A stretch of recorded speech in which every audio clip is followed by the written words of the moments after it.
Hello, everybody. I am Joe Nohana, and across from me is Anthony Caruso. Hello. FalconArrow.podbean.com.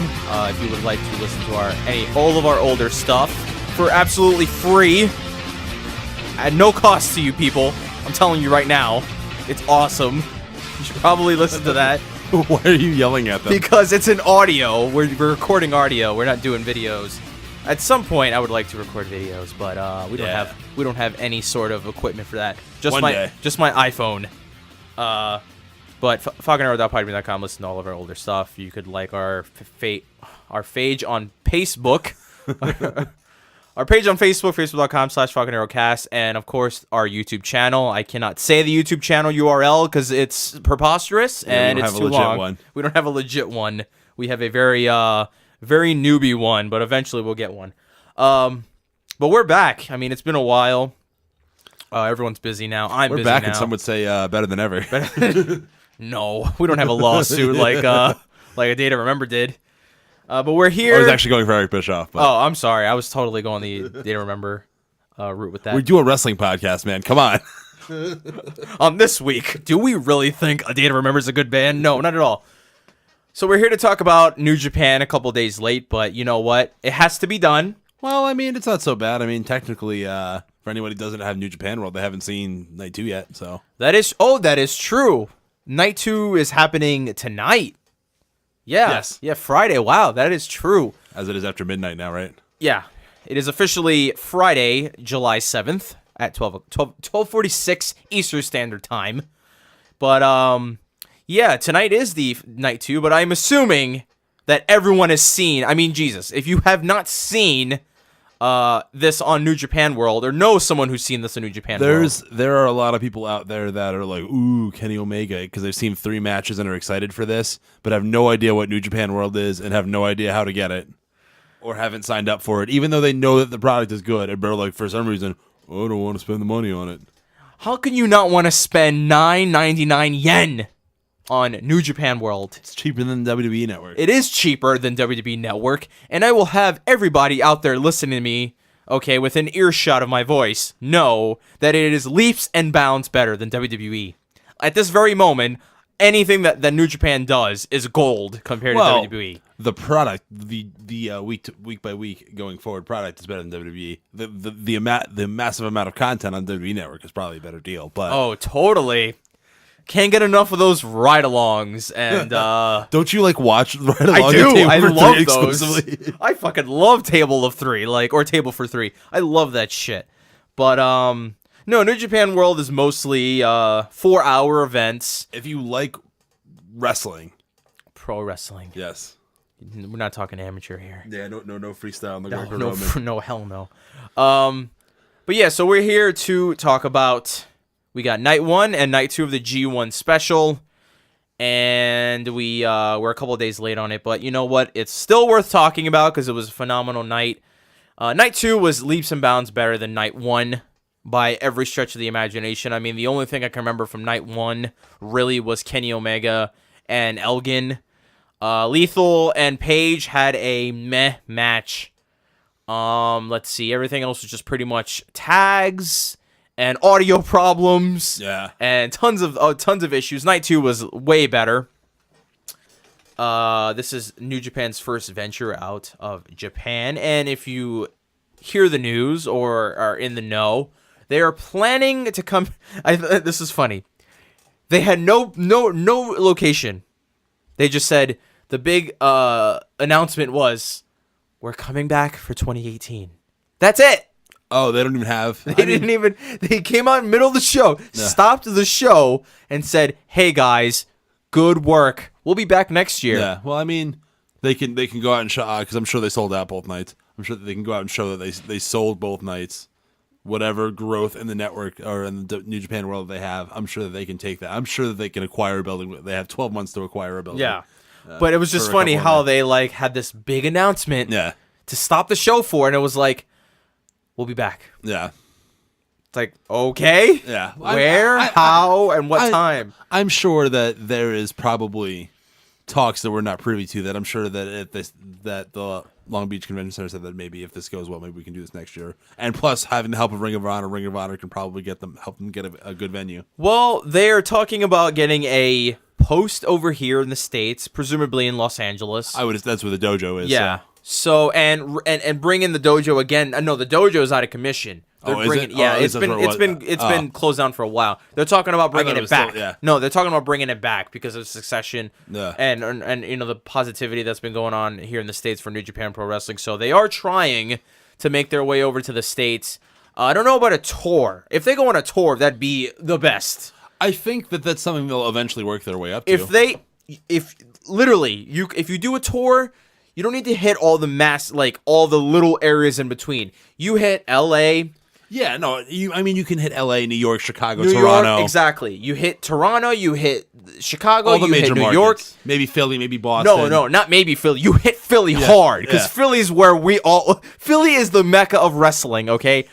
Every type of wrestling can go to Philly and succeed. Yeah. Because everyone in Philly loves wrestling, and everyone here in PA, for the most part, loves wrestling. And there's a massive following for wrestling, especially in Philadelphia. But, no, they're talking about a dojo in Los Angeles. They're talking about having a post, which is all good stuff because we want more New Japan. Yes. We want to see these guys more. And if you watch the show, you understand that the Japanese guys were so much more over. Fucking Billy Gunn sucked. Like, no one cared. I was going to say Yoshitatsu, but the Bullet Club killers or whatever, hunters.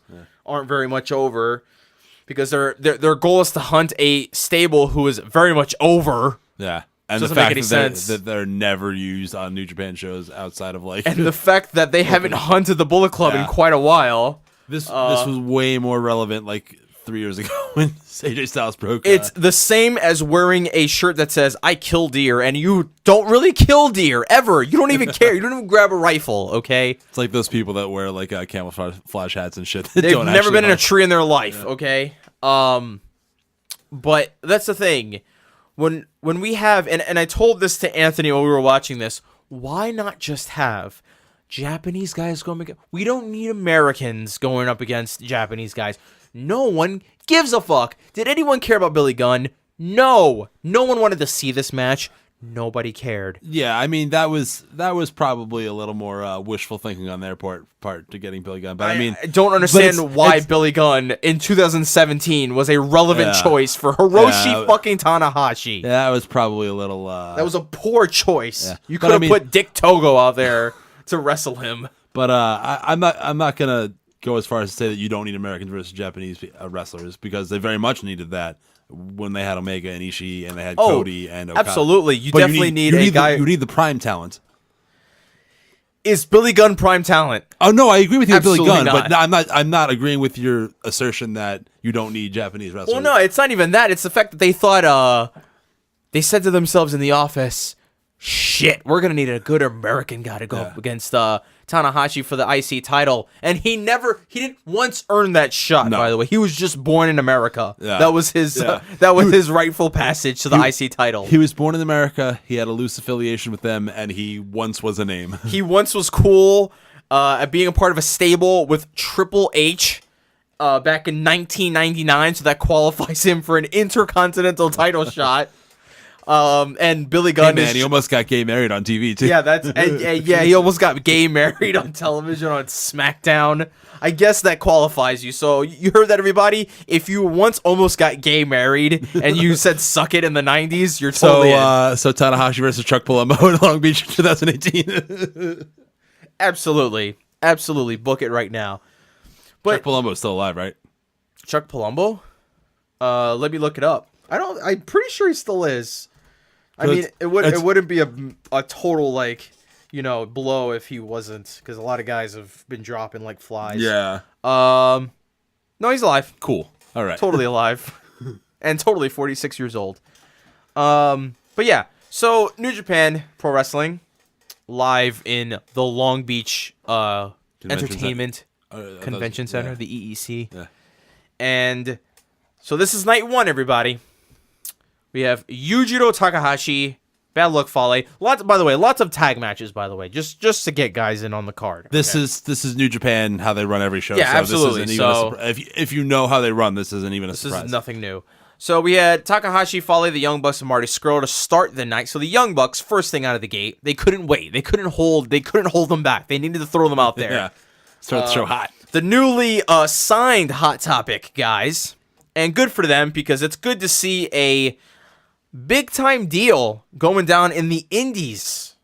Yeah. I don't think that's ever happened. I don't think any indie wrestler or indie stable or any team has ever made the jump to a hot. Have like a merchandise deal of like this, this and massive. No, I don't think so. And by the way, their stuff is being sold right next to the WWE stuff. Yeah, so Young Bucks merch is going head to head with WWE merch, and they're selling like crazy. Yeah. Okay, and I'll have everyone here know I went to my local Hot Topic here in Tannersville, Pennsylvania.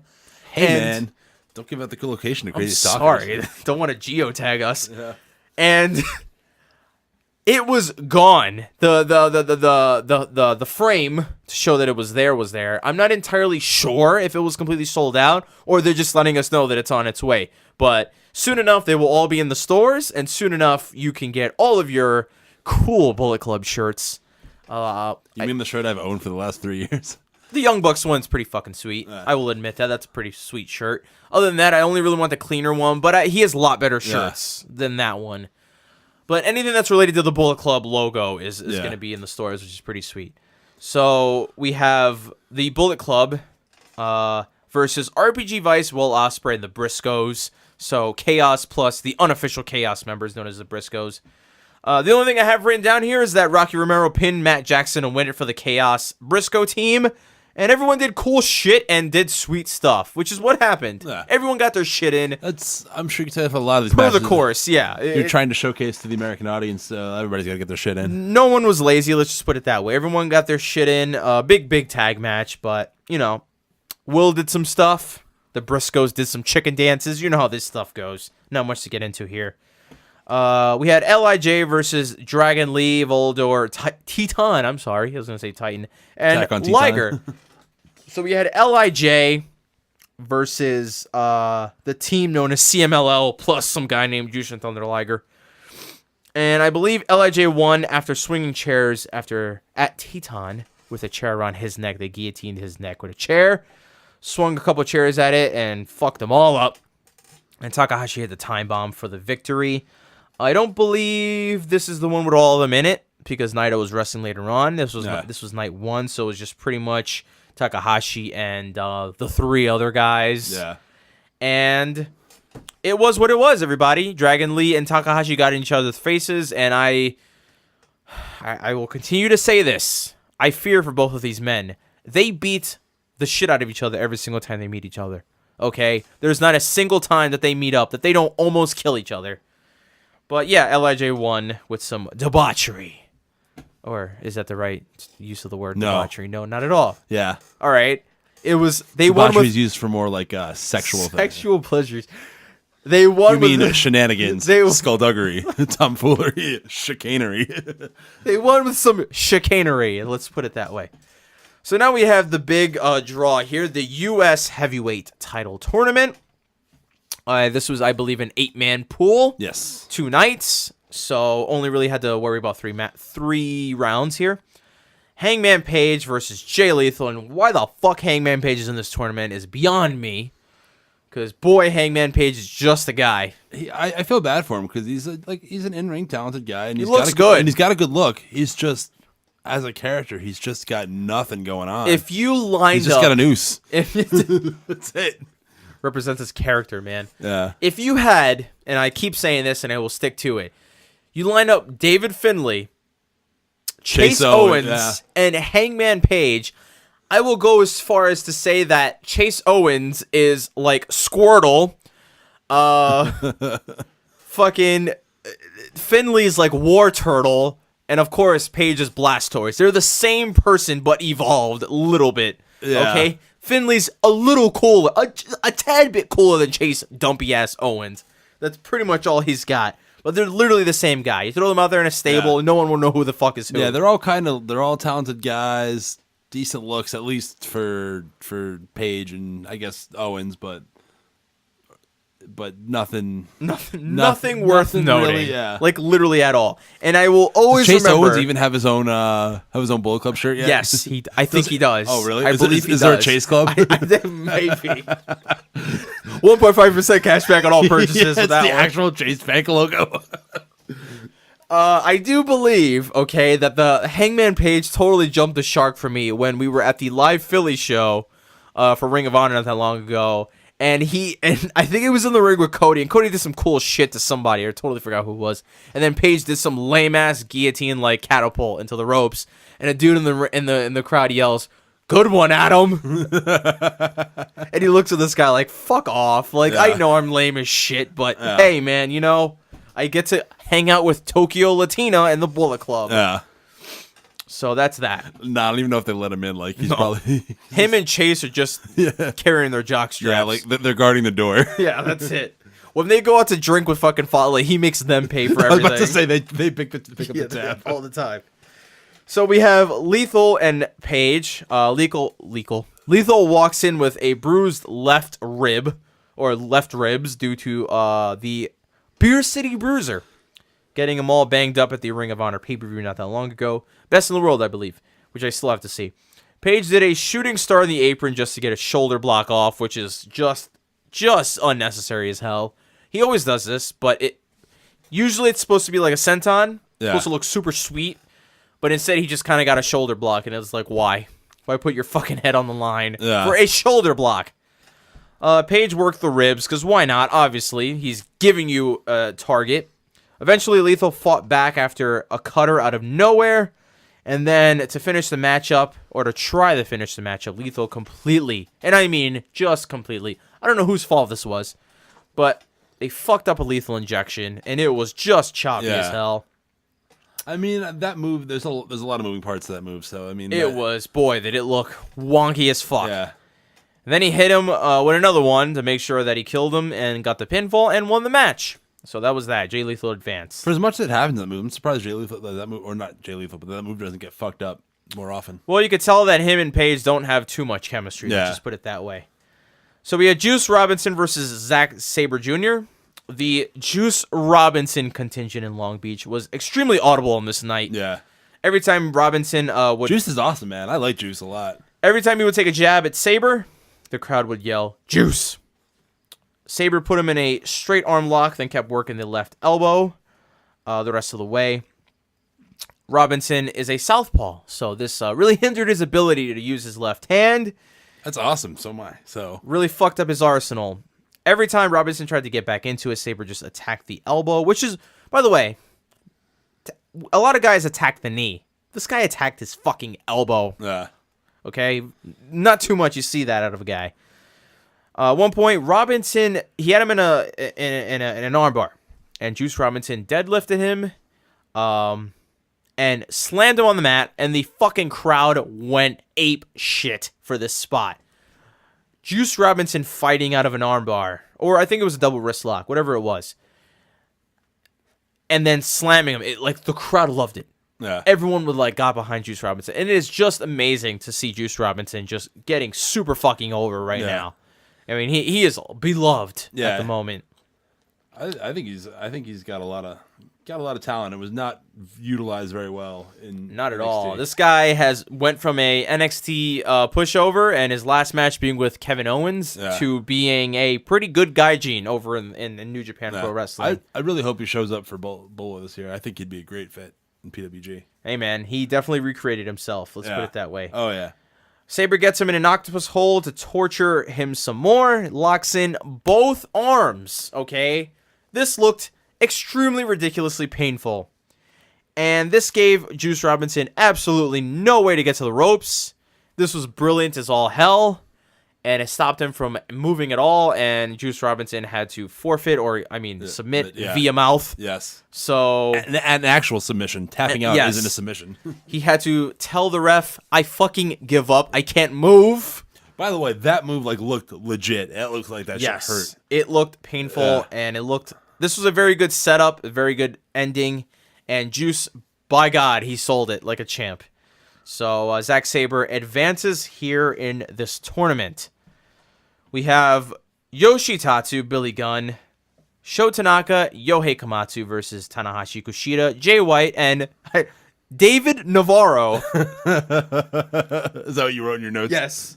I referred to him as David. Obviously, it's David Finlay, but I like to joke and say he looks just like David Navarro. If he had darker hair. He's got the guy liner, and he's pale, and he just looks like him. I mean, you know? And he's unfit Finlay, as my co-host, Anthony Caruso, called him. So basically... He ain't got no abs, so... Not at all. So basically, the whole story here was that Yoshitatsu and Billy Gunn, okay, they're supposed to be the Bullet Club hunters, all right? They're supposed to be the good guys. They clap on their entrance and they fucking pump up the crowd and so that lame shit. Yeah. So they go out and recruit the Tempura Boys. It's the Tempura Boys, which Jim Ross referred to as kind of racist. Yeah, well, it kind of is. Very stereotypical. And it's like, well, hey, they kind of call themselves that. I mean, they could have called them the Teriyaki Boys, but that would have just been probably a bridge too far there. And Ross referred to that as well. He said if they're the Teriyaki Boys, that'd be a lot worse. Yeah. But the funniest thing here is that we got for their rivals, the Miso Soup Boys. So we had Billy Gunn and Yoshitatsu of Pocky Bros. All right, I get it. I'm sorry. The Pocky Bros. So Yoshitatsu and Billy Gunn are supposed to be good, wholesome baby faces, right? They are booed to oblivion.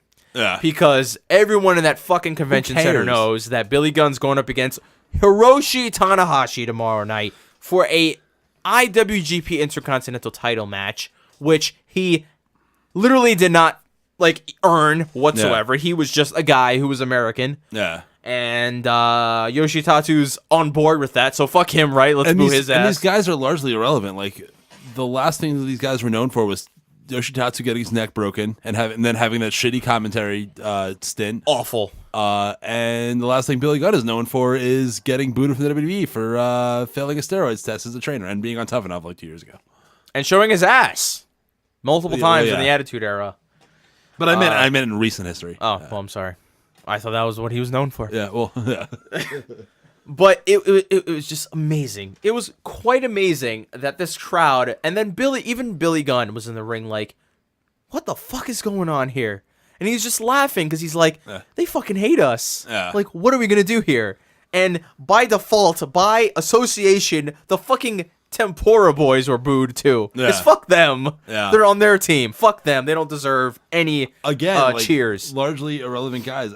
Out of that whole crop of young boys, the Tempura Boys. Well, they're a tag team, I guess they're implementing, because they're losing RPG Vice, so... Well, yeah, but I mean, even still, you'd think they'd see more, because they were in that same class as Juice, and, I mean, Juice had more experience coming in from the WWE experience, but Juice and David Finlay, who surpassed him, and Jay White, they were all, in, that same... Young boy class. Or around, that same time. Takahashi was, I think, a little bit before them, but... So we had Tanahashi debuting his new clean IWGP Intercontinental title belt. They made no announcement, by the way. It wasn't like, hey guys, here's a new fucking belt. It's literally just the same thing, except actual white leather. Yeah. Not just some shit that they painted in the back of a fucking tempura shop. Yeah. So Kushida told Billy Gunn to suck it, then promptly apologized afterwards. Billy Gunn got involved during the match. Crowd booed Billy because he's going up against Hiroshi. The crowd booed Yoshitatsu. I already said this.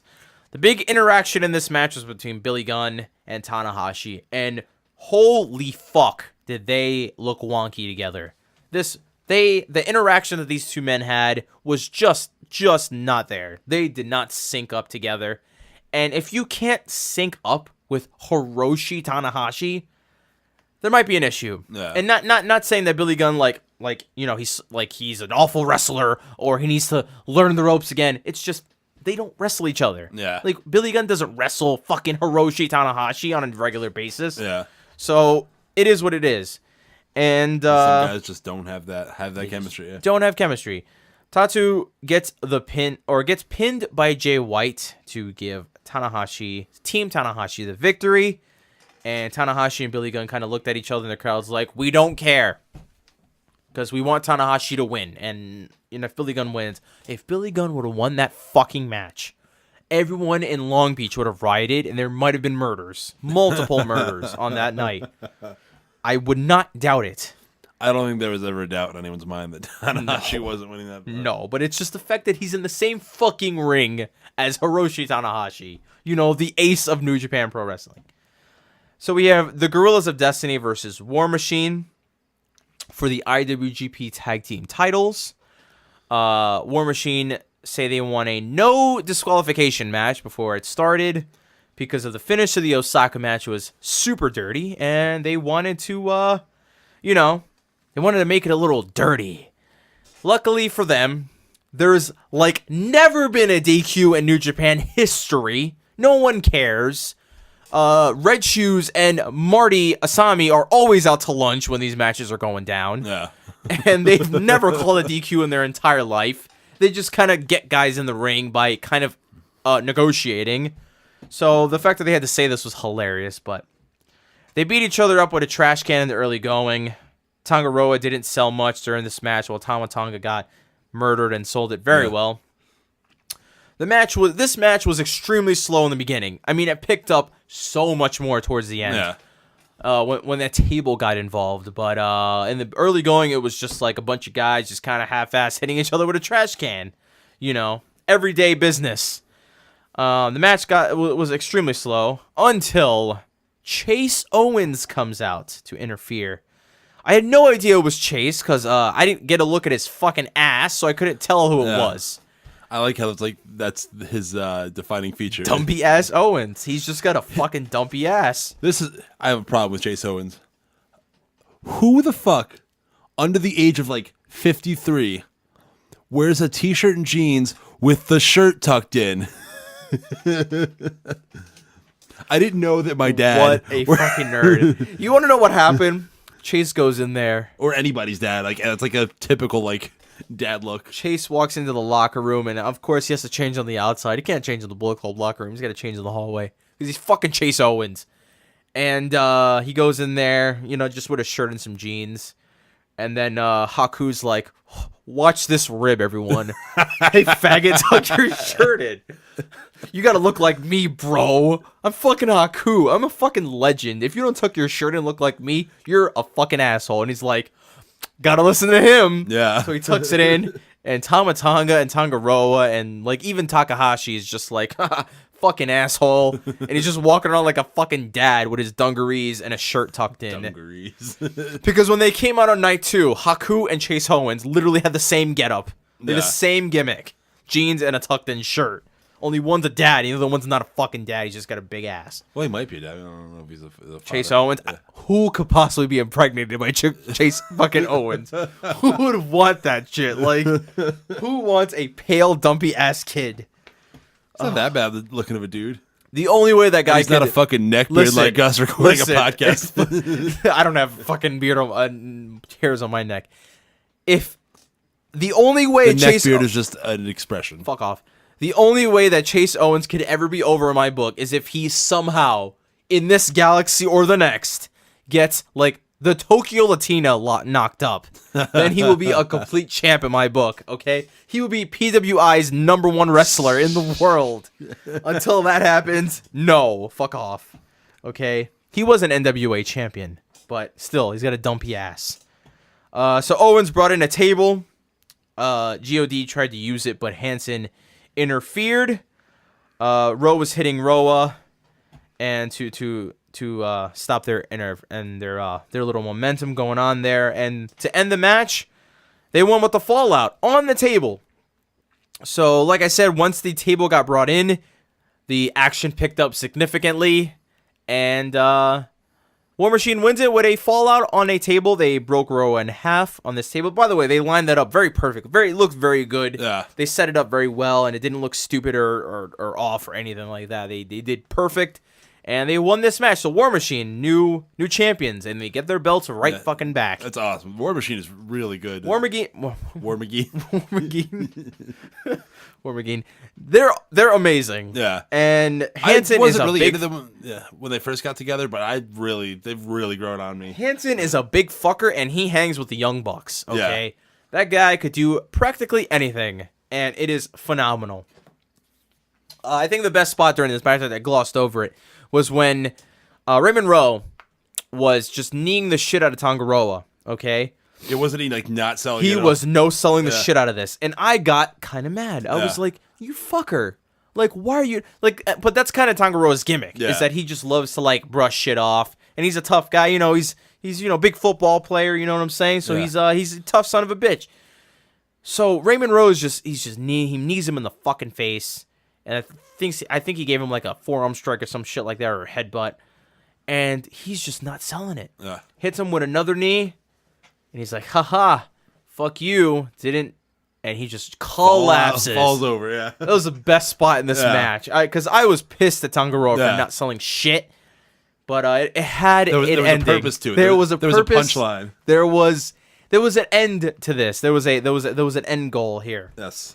So War Machine wins the belts back, and they're still the champions as they deserve. I mean, Guerrillas of Destiny are awesome. But War Machine's on a tear right now. I mean, they can't do nothing wrong at the moment. So we have another match from the U.S. tournament. Tomohiro Ishii versus Tetsuya Naito. So we have Naito knocking Ishii off the apron when he arrived to the ring. They trade a bunch of hard shots in the early going. Naito tries to out-tough Ishii with some chest chops. But it doesn't faze Ishii very much. And Tomohiro Ishii is very good at this. One of the best things that I love about him is in the beginning of a match, a guy's just giving it his all, and Ishii's just like, the fuck are you doing? Yeah. Are you serious? Tomohiro Ishii may be the toughest guy on the planet. He is definitely one of the toughest guys on the planet. If that fucker could probably rip a phone book in half. Oh, I would doubt it. I mean, if he came here to steal my lunch money, probably I'd give it to him. headbutt cinder blocks to break them in half for fun. If Tomohiro Ishii knocked on my door right now and said, "Give me your fucking lunch money," I'd give him my entire wallet. I would unload my bank. Take the car while you're at it, dude. I don't give a fuck. Just don't hurt me. So Ishii was getting chopped. Buy him dinner afterwards. So Ishii was getting chest chopped by Naito. Obviously, no selling it. Basically, calling him a pussy. And then he chops Naito once, and Naito drops. And Naito takes control with some quick strikes, tries to get a little cocky with Ishii, gives him a violence party in the corner. Ishii tries to suplex him into the ring, but Naito gives him a tornado DDT. I think that was the spot where they kind of fucked up a couple times. I thought it was a botch, but it wasn't. But it did. But it was a botch, I think. Yeah. I don't remember, but it looked good. Probably just played it off, made it look good. It looked good, and I have to say this: New Japan guys, when they fuck up, boy, they look good fucking up because they sell it and they brush it off extremely well. Yeah. So Naito had a ton of momentum. He was spitting on Ishii, just generally being an asshole. So Ishii hits a very nasty powerbomb into a jackknife pin. You can only get a 2 count. Ishii starts targeting the left side of Naito's face, significantly his left eye, the one he poses with. Naito tried to hit a tornado DDT, but couldn't hit the ropes. That was the spot, so he did a second time and fucked up. Looked like it would work, but it was botched. Naito can't put him away with a Gloria. Tries for a Destino, but Ishii gets out of it, hits a great brainbuster, and then gets the 3 count. So Tomohiro Ishii wins with a brainbuster here to knock off Tetsuya Naito. I could have sworn Naito was going to be in the finals or something like that, but he still has unfinished business with, I suppose, Hiroshi Tanahashi, because what else can you do with Tanahashi at the moment? Naito needs his rematch. I don't know how rematch clauses work in New Japan Pro Wrestling, but I'm assuming Naito's going to be in the title picture again. We had Michael Elgin versus Kenny Omega. So possibly the best match of the night here was between these two guys. And I mean, let's be for real, man. Kenny Omega can't have a bad match. I mean, it's not just sucking his dick. Yeah. He can't have a bad match. Yeah. Okay, this guy is putting on tons of great matches at the moment. And I mean, Michael Elgin's a good worker. Michael Elgin's phenomenal too. So not to discredit his ass, but yeah. So Red Shoes tells the Elite to suck it. A match having two knuckleheads face That's off. right. On Canada Day, no less. So Red Shoes tells the Elite to suck it because they wanted him to too sweet, but he was not down with that. Elgin beats up on Omega in the early going using power moves and splashes. Elgin hit a stalling suplex, then told Nick Jackson to suck it. Omega fired back with a head scissor to the outside. Omega went for the Terminator tope, but Elgin knocks him off with a kick. Kenny then hits a Fame Asser on the ramp for no reason whatsoever, just to get a 20 count. They work a 20 count. At 14, Omega tries to get Elgin into the ring, but he can't lift him up enough to get him onto the apron. So it just looked like he power slammed his ass on the fucking side of the ring, and he drops right to the floor, and then he counts 18, and then 19, and that 19 count was the longest 19 count of all time because Elgin just got right back in like that. So I'm assuming Kenny didn't want to win it like that. So he tried to get him in the ring, but he couldn't fucking lift him up. Yeah. So he just kind of like dropped his ass, like kind of like grocery bagged him onto the floor, and Michael Elgin had to quickly rush into the ring after just getting slammed on the side of the ring. So Elgin did a pretty fucking sweet springboard power slam while Omega was on the apron. Omega then hit the Terminator tope. Nick Jackson tells Elgin to suck it at this point. I don't know why I'm counting. I don't know why I'm taking notes on the amount of suck-its in this match, but I have to. Elgin hits him with a nasty lariat to cut off Omega. They fight on the apron a bit. Omega tries for a reverse Frankensteiner on the apron. Elgin hits a German instead. Elgin then hits a super sit-out powerbomb, but only gets a 2 count. Crowd went absolutely nuts for this spot. Then he hits another massive lariat, but Omega kicks out because he knows a thing or two about kicking out of the lariats. Then Omega kills Elgin towards the end with awesome V-trigger knee strikes. And the loudest pop of the night came when Omega did a knee strike and then a reverse Rana, but only got a 2 count. And that was awesome because everyone thought it was over at that point. And I said, you guys really thought that Michael Elgin was going to lose to a fucking knee strike and a reverse Rana? Yeah. Give me a break. Yeah. So Omega won with the One-Winged Angel. And it was amazing how he got over Elgin for this move because Elgin's a big boy. And he got him up for the One-Winged Angel. And it was pretty damn impressive. So Kenny Omega moving on in the tournament here to face Jay Lethal on the next night. Then we have the main event of the night. Cody Rhodes. Can I say that? No. Can I say that? No. Rhodey Codes. Versus a man by the name of Kazuchika Okada for the IWGP Heavyweight title.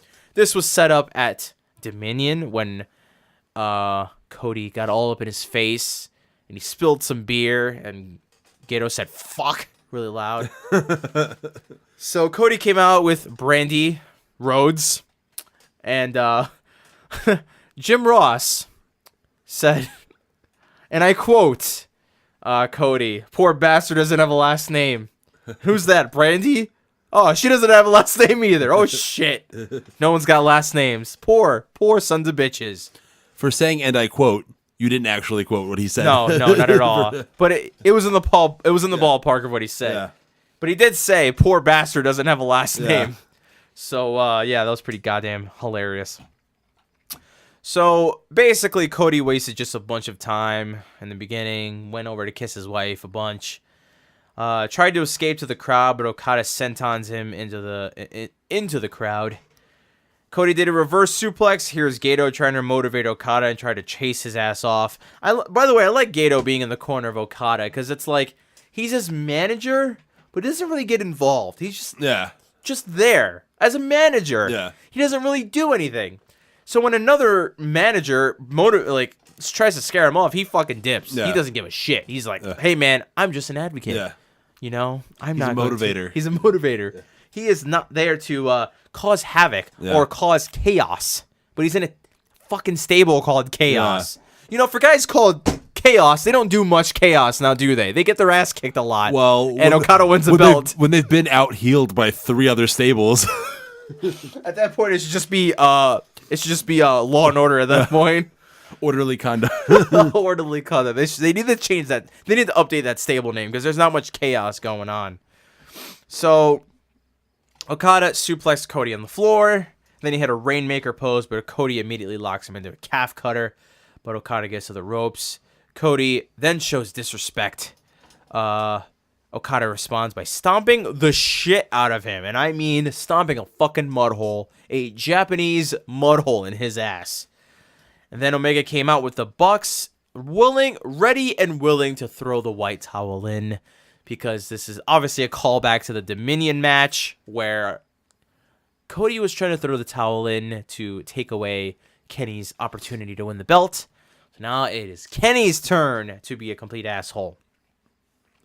And he's telling Brandy, you got to throw the towel in. Which, by the way, why does Brandy have to throw the towel in? Why can't he just throw the towel? Realistically, Kenny could just go out there and throw the towel and say, fuck it. He probably thought she should be the one to do it because she's his wife. No. The point of throwing the towel is that anyone could do it. Literally, a fan could do it if they think that a dude's about to get murdered. Yeah. You don't have to convince his wife.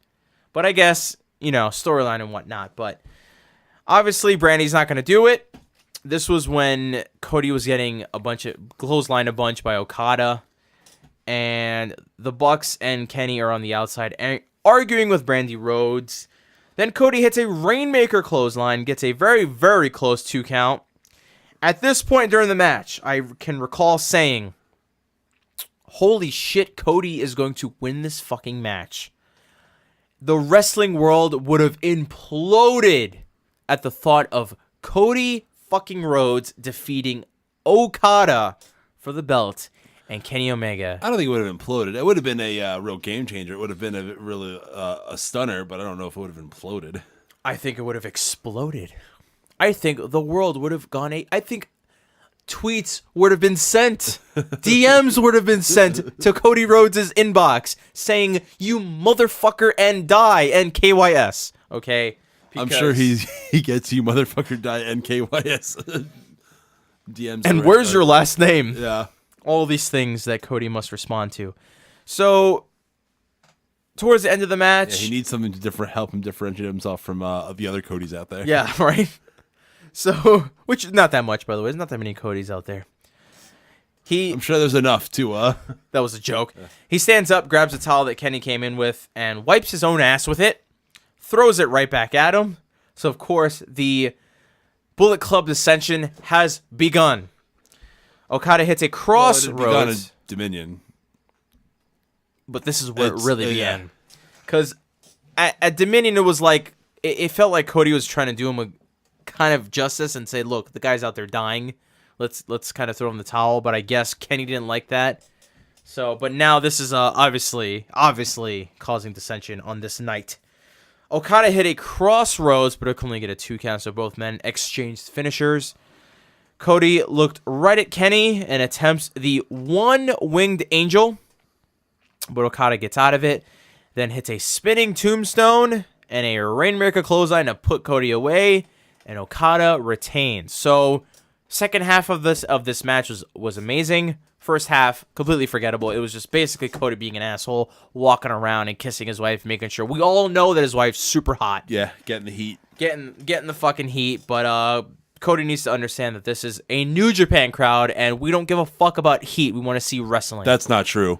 You keep speaking for people. You have your opinions. A lot of people... Most of the people... Okay, how about this? Let me revise that statement. Let me revise the statement. Heat is a big part, but we're all here for the wrestling, too. And part of the wrestling is establishing heat. And yeah, but Cody just kind of, laughed and kissed his wife and laughed some more and had blue eyes. I mean, it was like, dude, wrestle. Let's go. Fight him. That was my opinion. And the crowd was kind of smelling the bullshit, too, until he finally wrestled him. So that's kind of the point. You're supposed to get the crowd to be sick of your shit. And he did it very well, I suppose. He triggered my ass. That's the point. Well, fuck him then. So that was the end of night 1. So Cody could not beat Okada. Who thought he was? But it was a nice little, champion versus champion match. And the end was awesome. The beginning was forgettable, like I said. We have Night 2, July 2nd, 2017. This was not live on Access Television. This is happening tonight. And if you didn't have New Japan World, what are you doing? Like, it happened the next night. Watch it. What are you doing? We have David Finlay, Jushin Thunder Liger, and Kushida versus the Tempura Boys and Yoshitatsu. Of course, they're working heel tonight, because why not? It's Yoshi fucking Tatsu. Everyone knows Yoshitatsu is one of the best heels in the world. Crowd was really in the corner of Liger's team, obviously. And so much. Let me just say this. I'm going to say this because everyone needs to hear this. They hated Yoshitatsu so much, they gave David Finlay a massive pop when he got on the ring or on the ring post, because they were trading off reactions here, and of course they booed Tatsu's team and the Tempura Boys, and everyone on Kushida's team got fucking over as hell because it's Liger, Kushida, and fucking David Finlay. Yeah. And they got David Finlay over. Good kudos Finlay for them. Totally got the rub from being on the same team. Oh boy, he got more than a rub. He got the whole dick. Okay. The heels beat up on Liger, and I wrote that down. The heels, they were heels on this night. The fucking Tempura Tatsus. Komatsu and Tanaka beat up on Liger until Liger hits a tilt-a-whirl backbreaker on Tanaka to regain his momentum. Kushida got tagged in, ran wild on the Tempura Boys. The duo then double-teamed him with an assisted Dominator. Finlay gets tagged in but gets worked over by Yoshi. Finlay then has Yoshitatsu in a stretch muffler. Then both Tempura Boys get put in separate submissions to not interfere with the stretch muffler. Yoshi taps and the crowd goes wild, and it was the Garden all over again because David Finlay got the victory over Yoshitatsu. And now David Finlay is a babyface, and we love him. So go, Dave Navarro. We love you, boy. They should just run a program with Yoshitatsu and David Finlay and have David beat him up every fucking time. No. And they will get him over. Well, not in Japan, obviously, but anytime they come to the States, that they could just whip that out of their pocket and get an instant reaction. I don't think the fans will be filling the seats for that match. Oh boy, I will. I will attend that shit because I'm going to root for Dave Navarro, my favorite Jane's Addiction member. To quote the great Tony Schiavone, that'll put butts in the seats. And we'll get a 9 rating. We had Kenny Omega versus Jay Lethal in the semifinals. So, of course, Jay Lethal was going to get targeted in the ribs. Where else would he get targeted? Because, obviously, you would do that. Omega kicks Lethal pretty goddamn hard in the ribs in the very beginning of this matchup and sent him to the outside. After brawling on the outside, Lethal gets on fire, starts super kicking the living shit out of Omega. Hits a lethal injection extremely early. So, the logic was very clear here for Jay Lethal. I have to end this fucking match because if I don't, then, I don't know, Kenny Omega is going to attack my ribs and beat the living shit out of me and possibly beat me. So, Jay Lethal was in hurry-up mode here. He was in his 2-minute offense. So, he went for the lethal injection extremely early. Then he started targeting the knees of Omega, went for a lethal injection again, but he got countered into a lung blower that looked extremely weird since Omega had to use his knees, he sold it because he was getting his knee worked over. So you get to hit the lung blower to reverse the lethal injection, but it's going to come at a price. Omega really bunkers down and goes after the ribs. Kenny went for a famouser, but Lethal reversed it into a blue thunder bomb. Omega killed Lethal with a knee, but could only get a 2 count. Hits a nasty gut-wrench sit-out powerbomb, which looked amazing. Omega tried for the one-winged angel, but Lethal tried to counter it into a hurricanrana. But Omega manages to keep him on his shoulders, and both men struggle for power. Eventually, he drops him with the one-winged angel and puts him away. Kenny Omega is now in the finals. So I'm surprised. I was very surprised at Jay Lethal because when this tournament was presented, I assumed they were going to give it to a guy from Ring of Honor, a much less, utilized guy like Jay Lethal, who's obviously a massive Ring of Honor guy. And this was going to be a Ring of Honor title. Obviously, I was wrong. They totally went a completely different direction than I thought they were going to go with this. We have Tomohiro Ishii. You were going to say something? I was going to say something, but I don't want to spoil the end. So. Oh, okay. Tomohiro Ishii versus Zack Sabre Jr. Sabre took some shots at Ishii in the early going, but Ishii just kind of shrugged it off and no-sold it because that's what he does. Sabre started stretching him in all sorts of fucking ways. Ishii spits on Sabre, then gives him an incredibly soft headbutt. Now, this is funny in two different ways. Because it was a headbutt, and of course, headbutts, New Japan, there's stuff that's, almost killed men. But so, as a result of that, he gave him this incredibly soft kind of headbutt. And you could tell it was kind of held back, but you can't really give the guy a fucking straight up headbutt. Yeah. Because this is 2017, right? We can't give guys headbutts, right? Shibata can't fucking kill guys with headbutts. Be in a hospital bed for fucking however long it's been right now. Sabre hits a Northern Light suplex into a wrist lock. Sabre then stretched some more. Best spot during this match was when Sabre had Ishii in a ridiculous hold, okay? He locked in his right leg and his right arm simultaneously, giving him absolutely no way to get out of it. Was that the no, they had him on the ground. It wasn't the octopus stretch, right? No. Yeah. So the crowd was going absolutely apeshit for this spot because obviously this was a crazy maneuver. So Ishii goes for the ropes. His arm, his left arm is readily available to get the rope break. Sabre pulls that fucking arm too, and at this point the crowd goes absolutely nuts because it's like, holy shit, he has no way to rope break here. Yeah. But Ishii, being a fucking pro, he just lunged himself at the fucking ropes. Like, just threw himself at the ropes. So that way his legs could at least touch the ropes, got the rope break. This was an awesome spot for so many different reasons because Sabre just tried to lock him down. And Ishii got so fucking, he could not do anything. So his last ditch effort was just to throw his entire body towards the ropes and pull Sabre with him. But he got the rope break. He got out of it. Ishii started firing up. Hits Sabre with some awesome lariats. Then drops him with a brainbuster. 1, 2, 3. Tomohito Ishii is now in the finals along with Kenny Omega. And we will see how that plays out later on. We have LIJ versus Team CMLL. I'm assuming this was Volador, Dragon Lee, the man known as Tea Time. And I'm missing somebody else, I believe. Another luchador. No? Maybe that's it? 3 guys? No, there's no way. There's more guys. Oh, it was like Jay White and somebody else. I can't remember who it was, but it was called Team CMLL. If you're gonna take notes, you probably should write down the name of it. I probably should have wrote down who the hell was in this matchup, but Jay White was in this match.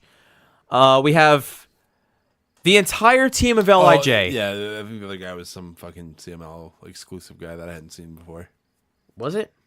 No, maybe not. Oh, who cares? Just go on. No, hold on. We're gonna get this right. It was Tea Time, and IWGP heavyweight. Hold on. I'm gonna find this. I have to. Okay, here it is. Dragon Lee, Jay White, Juice Robinson, Volador Jr., Teton. Yeah. Okay. So Juice Robinson and Jay White, the odd men out here, versus the entire LIJ team. You will never see this. So if you watch this event, you must remember this moment. The entire LIJ team were together in a match all at once. Because if it's not Naito and the rest of the guys, it's Takahashi and the rest of the guys. And if it's not them, it's Takahashi and Naito teaming up. There's never all of them together. They all have shit to do. But this is amazing to see this entire stable together because Takahashi's barely a member of LIJ. And it's worth noting that Volador is wearing a mask during this match. This fucker is wearing a mask. And he's been demasked. At least he didn't show up like he normally does and come in with the mask and then take it off. So if you rob a store with a mask on and go back in with no mask and say hi, then you come back again the next night and they know exactly who you are. Why? Like, why do you do it anymore? So the heels worked over the Lucha guys until Juice Robinson got tagged in, ran through literally everybody. Dragon Lee and Takahashi chest slap the shit out of each other because it's the spot they love doing and they love killing each other. Jay White gets tagged in, gets beat up. Everyone beat each other up, got some spots in. You know how this works. Big tag match. Everyone's got to get their shit in. Bushi and Jay White are fighting in the middle of the ring. White hits a variation of the rock bottom, then a flatliner to get the pin, surprisingly, and end the match on a very quiet note. So it was like all this shit going on. You had Dragon Lee and Takahashi had the pop of the night because of their interaction. You had Naito, you had all these big names, and it was Jay White and Bushi that finally ended it. And it's like, okay. Like, that was cool. But the match should have ended it a lot different. But whatever. Very, very quiet end. By the way, White got his eye all fucked up in the process here. We had God with Hangman Page versus War Machine and Michael Elgin. There's a lot of snorting, spitting, grunting, and power moves with God and War Machine scoring off for the majority of the match because that was the big draw here. By the way, Hangman Page rolled into the ring and hit Raymond Rowe with a lariat and a rite of passage for the win. So Hangman Page won this match for Team God and Page. Page then grabbed War Machine's IWGP tag titles, held them above his head. He is the tag team champions. And then said, those tag team titles will be mine. With whom? Why did this have to happen? Him and Chase Owens, man. The Mega Powers, too. The Dream Team. The Peach-ass squad going up against fucking War Machine. This was extremely hilarious because it's like, I think Josh Barnett said it. Even Josh Barnett said, I don't know who the fuck he's going to team with. Yeah. Who the fuck's going to team with Adam Page to go up against War Machine? So apparently Adam Page versus the War Machine next time on the next episode of New Japan Pro Wrestling. This is extremely awkward. I mean, it was just so stupid for so many different reasons. We had RPG Vice versus the Young Bucks for the IWGP Junior Tag Team titles. Most of this match was just they eliminated they eliminated Beretta from contention, and they worked the back of Beretta. They worked it. They worked over Rocky. They got their ass kicked. Let's just put it that way. RPG Vice got their ass whipped during this match. The Young Bucks own fucking RPG Vice at this point. And the story here was that they eliminated Beretta on the outside. They powerbombed his ass on the rampway. And when he got back in, they just kept working his back. And eventually, in a strange strange turn of events, it was Rocky Romero who tapped to a sharpshooter and lost the match when he wasn't the one that was getting worked over. So it was very awkward. Yeah. But nonetheless, apparently that finish was supposed to be a tribute to Bret Hart and Owen Hart. I guess. Yeah, because the whole match was supposed to be like in dedication because they were trying to hit the biggest Meltzer driver ever. That's true. They did hit the biggest Meltzer driver on Romero on the outside, which was basically just their idea of the biggest Meltzer driver was just the most ridiculous fucking Meltzer driver. It was on the outside. Nick Jackson, and so Matt had him on the outside, and Nick did like a flip off of the ring post and went to the outside, and he barely touched him. Yeah, he barely got his hand on him. He got like his fingernail on Rocky's back and like kind of pushed him down. Yeah. I mean, let's be real here. The Meltzer driver is literally a one-man tombstone with a guy just kind of like doing a flip. Yeah, it looks really, really cool, but it's essentially useless. Yeah. It's essentially Matt Jackson. It's window dressing. It's all it is. It's a window dressing. It's essentially Matt Jackson doing a tombstone with a guy doing a flip in front of him. That's really all it is. But they thought they would do the most ridiculous one, and I guess it was highly unnecessary, but ridiculous at the same time. But it was in memoriam. Yeah, it was a cool tribute. It was probably a one and done, but it was a tribute to Meltzer's father because of his passing. So that was that. And I don't know if you heard Meltzer talking about them watching the match. Like the whole family was in tears, and they really Well, yeah, that was the point. That was the point of it all. Even though it almost killed Nick Jackson. Yeah. But hey, all for Meltzer and his father in memoriam. So Rocky tapped to the sharpshooter, as well as they had Beretta on the sharpshooter to make sure that he didn't interfere. And the Young Bucks retained. Don't you mean the Scorpion Deathlock? Oh, I'm sorry. The Scorpion Deathlock. And Meltzer kind of called them out because it was supposed to be to the tribute to the Hearts. That's why. So to call it the Scorpion Deathlock, it kind of ruined it. Didn't hit that point home. Well, everyone, it's international. It's globally known as a sharpshooter, but it really is. When people see the sharpshooter, they don't think Scorpion Deathlock. No, they think sharpshooter. Well, one, sharpshooter is way cooler to say, and two, no one's gonna sit there and say the Scorpion Deathlock. Yeah. The only time you would ever think that is when Sting is doing it. And speaking of Sting, Jim Ross said, "Hey guys, if you're wondering the difference between a sharpshooter and a Scorpion Deathlock, absolutely fucking nothing. It's the same exact move." But yeah, the Bucks retain. Afterwards, not even afterwards. It was after this. After the match is over, Ricochet shows up. Before the big speech of RPG fucking this asshole. So he came out to basically challenge the Young Bucks. Him and Ryusuke Taguchi will go up against the Young Bucks at a later date. They will then challenge the Young Bucks for the titles. And he also threw a dig at Lucha Underground. Saying a certain underground promotion or underground fighting company will not let him, participate in any of these shenanigans. I believe he called them pricks. Call them pricks. So Lucha Underground got some heat with Ricochet.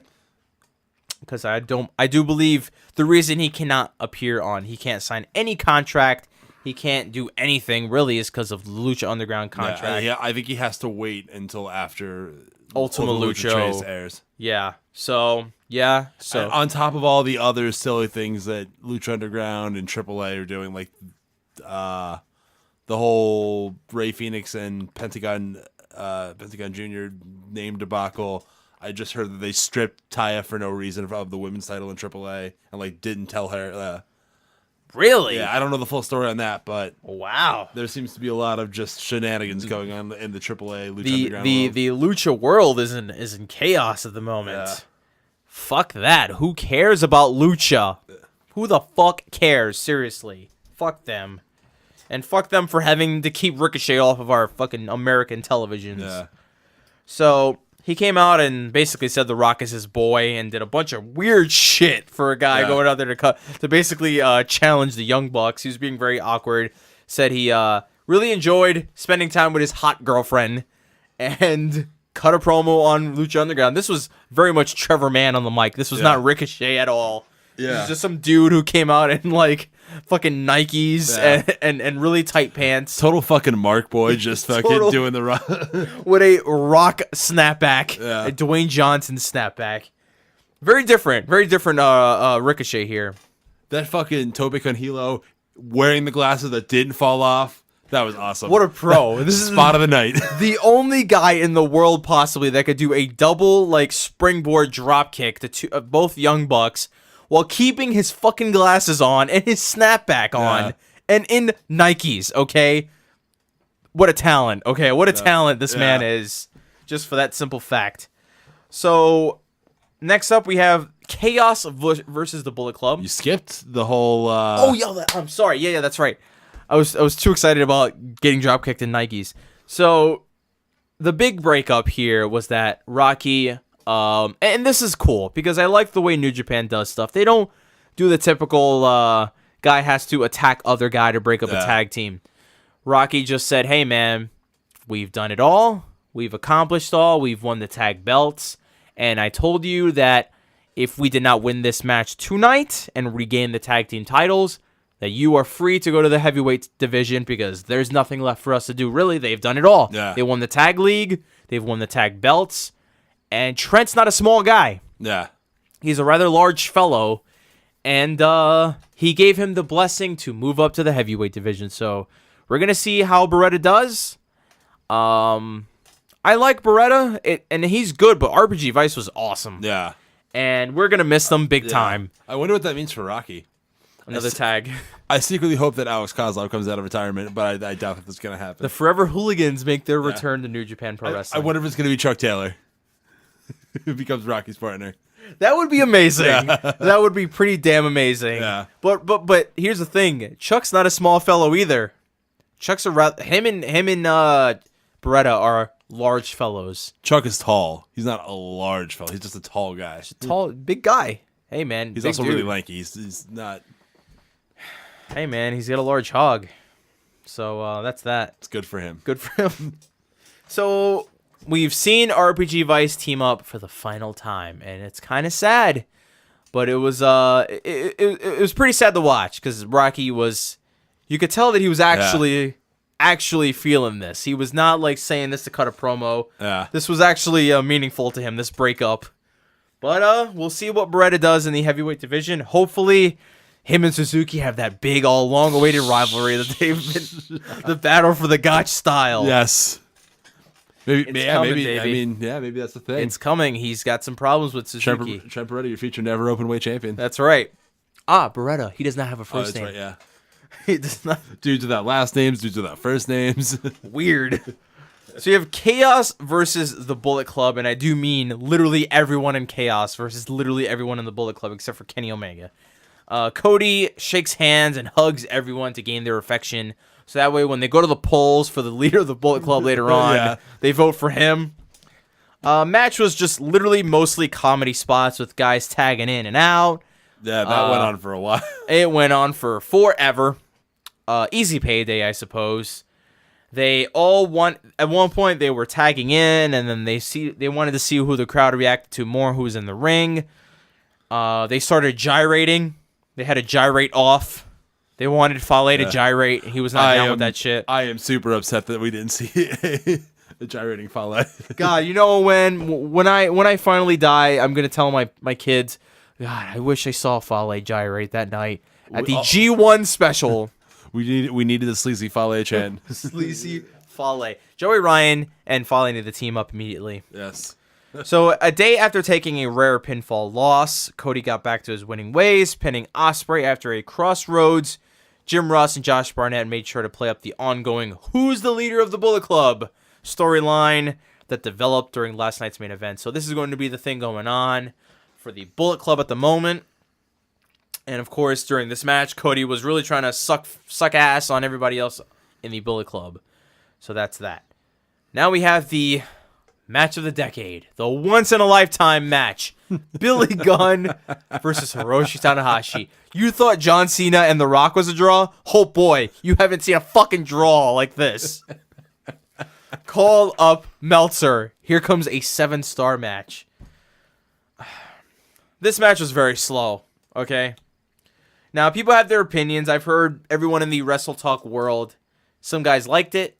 Some guys said it was Billy Gunn's. Actually did pretty well. I thought it was just fucking slow. Yeah. And Billy just worked heel and played to the crowd. I mean, he didn't really work heel, but he's basically fucking a heel, all right? He got booed like one. He got booed like crazy, and he played up to the crowd, and he knew what was going to happen. So Billy attacked the injured right bicep, and the crowd booed. And then when the crowd booed him, he was befuddled as to why they did this. Match picked up when Tanahashi pulled Billy's trunks down to reveal his neon green underwear. Tanahashi beat him up for a bit, and then when he went to hit the ropes for an Irish whip, Gunn pulled his tights down, and boy almighty, we got to see Tanahashi's whole ass. Yep. And that was the highlight. Yep. The highlight of this match was the fact that I got to see the ace of New Japan, the 7-time IWGP Heavyweight Champions, full fucking ass. So that's an item on my bucket list checked off. Oh, there goes one for the spank bank. Hiroshi won with the high fly. What? I said wrap this up. Hiroshi wins with the high fly flow, and that's it. Slow match. Billy went for the bicep, and that was pretty much it. What'd you think of this match, Anthony? It was slow as fuck. Yeah.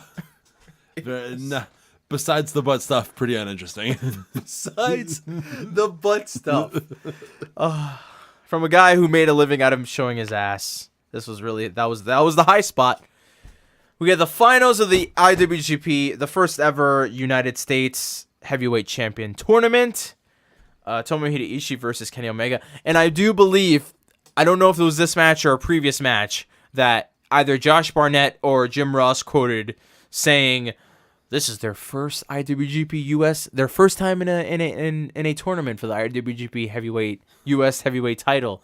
It's like, this is literally everyone's first time in a US heavyweight title match or a tournament.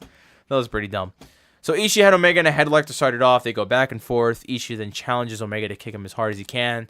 Bunch of strong style stuff going on. Omega hits soft forearms before getting leveled by a chest chop. Omega then hit a spike DDT that made Ishii way shorter than he already is. Yeah. Hits a big tope to the outside, landing right on his ass. Then Omega fakes a knee injury. So here's where I thought that he really fucked up his knee. And I went, oh my God. He got you. Kenny fucking Omega just got hurt in a big matchup on a big broadcast.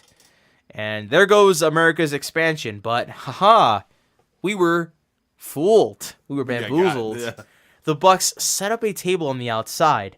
So Omega starts getting cocky, slapping him around like he's a fucking young boy. And then Ishii starts firing up. And they fight on the apron near the table that was set up. So obviously here comes a big payoff for the table. Omega tried for a dragon suplex off the apron, but Ishii's able to hold on with his teeth. This was awesome. Yeah. Because he was holding on with one arm because he had him in a half and half. Or in a dragon. Or no, half and half. And then Omega's like, fuck this guy. I'm going to lock him in a dragon. He's like, haha, he can't fucking escape this one. He's going to die. He held on by literally the skin of his teeth. Tomohito Ishii's a legit pit bull. Yeah. Okay? His fucking jaw held on for life. But eventually it was all for naught because Omega drove him into the table. And boy, this table just fucking didn't break. It just kind of folded. But it was very safe because Omega took the brunt of the fall. But it was not really like a fall. It was like a landslide. They kind of went down a slide. You know, it looked really, really cool, but it didn't really, like, hurt anything. It didn't really do much, but it looked very, very cool. It accomplished a lot. Kenny hit 2 V-trigger strikes, tries a third, but Ishii blocked it. Kenny hits 2 more, but he'll only get a 2 count. They go back and forth with strikes. Kenny hits another V-trigger, but gets cut off by a massive lariat that the crowd went absolutely apeshit for because Ishii was just eating knee strikes towards the end of this match, but finally got back into it. Kenny hit some more knee strikes. Both men are extremely spent at this point, going to their basic moves. Lariat, knee strikes, lariat, knee strikes. Then Kenny hit a wonderful Snapdragon into a V-trigger, but Ishii kicked out at 1. Yeah. At fucking 1, okay? This was awesome. Awesome, because a Snapdragon into a V-trigger, it's like, this guy can't fucking get up anymore. There's no way. Yeah. He kicks out at 1. And I tell you one thing, okay? Kicking out at 1 is cool, but when you do it after a guy just literally threw the kitchen sink at you, it's just awesome. Further proving your point that Ishii is the toughest man on the face of the earth. Awesome TV, awesome to watch, man, and the crowd got into this. Omega, at this point, knew that he had to put Ishii away. It's like, this fucker just kicked out of everything I had. Fuck this. So he gets him up for the one-winged angel. Ishii tried to fight out of it, but Kenny said, nope, fuck you. Puts him down. 1, 2, 3. Kenny Omega is your first ever IWGP US Heavyweight Champion, sanctioned by the IWGP. By the way, I'm still not known how to get in contact with the IWGP. I have a lot of complaints. With the International Wrestling Grand Prix. Yes. There's no offices. I need to know. Is this an underground facility? Please let me know. But, yeah, so Kenny wins it. Cuts a completely babyface promo afterwards saying that, you know, they've come this far and we're going to take over the world. And the Bullet Club he's going to be leading the ship on the way to success. Yeah. You know, so everything has been going great. And this was a wonderful night. Thanks for coming out, everybody. Great success. Thank you for making this happen. Total babyface. Yeah. I mean, if he would have told everyone to take their vitamin, make sure you take your fucking B12s in the morning, he would have been just another Hulk Hogan promo. But what do you think about the whole show, Anthony? What do you think about Kenny Omega as the United States Heavyweight Champion? The champion for your country. And your country. Yes. Yeah, I think Kenny Omega was the way to go. I mean, you can use him in both promotions, Ring of Honor and New Japan. He is an English-speaking face, not American, but a native English speaker. At this point, we've just accepted that guys from Canada are just so much better as United States champions. Yeah.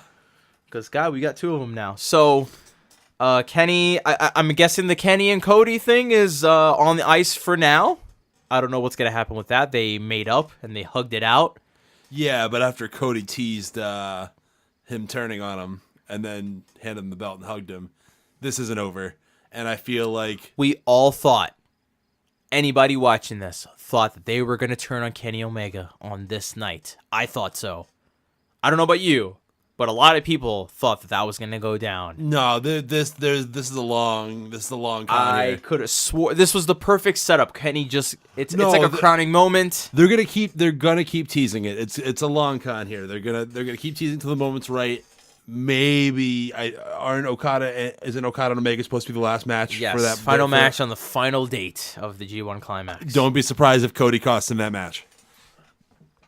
I wouldn't doubt it. Yeah. Okada, and sets up our theory of Okada winning it. Yes. And he's lingering. That lingering he has to defeat Kenny Omega. Yeah. So they're gonna take this to Wrestle Kingdom, but yeah, so that's that. The G1 special was awesome. I mean, aside from everything else that we talked about, that was completely minor things, but on the whole, net positive. Absolutely. Great success, good stuff, and we can't wait for the G1. We have the G1 coming up in a couple of weeks, so we're gonna get ready for that. Some more. We're gonna even a couple of weeks. I think it's a week and a half. Week and a half. Yeah. So we're gonna be just like those guys in the basement, fucking counting stats for baseball games, man. Yep. Here it comes. The scoreboards and the brackets are coming back. Other than that, I will sign off with this statement. If you have not seen the DM special for the Being the Elite, they finally released the DM. And yes, Kenny Omega's dick was there. Obviously censored, but they obviously gave away the DMs. I've only seen the first 5 episodes of Being the Elite, so I haven't gotten Oh, no. Yet, this was big build-up for myself. Yeah. This was a big payoff for guys like me who've been following this. The DM has been revealed. I recommend watching it and seeing it. It is Kenny Omega's dick. It's obviously censored with Meltzer face cutoffs. Really? Yes. Nice. And no, I'm sorry. I don't think it was Meltzer. I think it was Okada. I'm sorry. That would have been awesome. Yeah. There was one photo with the IWGP briefcase blocking it, and another one with Okada faces blocking his nipples and his dick. It's preposterous as all hell. But you want to know who revealed it? It wasn't even the Young Bucks. They put the phone down at the end of the episode. Do you want to know who gave it a look and revealed it to the audience? Red Shoes. Oh, really? Your champion of Being the Elite. Red fucking Shoes did the deal, everybody. He finally released the DM. So he's the champion of the internet. And this was a great show. Good stuff. And New Japan's on a roll. We will rejoin everybody for the G1 beginning of the G1 night 1. We have Naito and I believe Bushi. Yes. Ibushi, I believe. Yeah, Kota Ibushi, Not Bushi, I'm sorry. Yeah. Kota Ibushi and Tetsuya Naito on night 1. So we have a lot to look forward to. We will be back. Signing off for Anthony Caruso. I am Joey Nohana. We'll see you guys later on. Take care.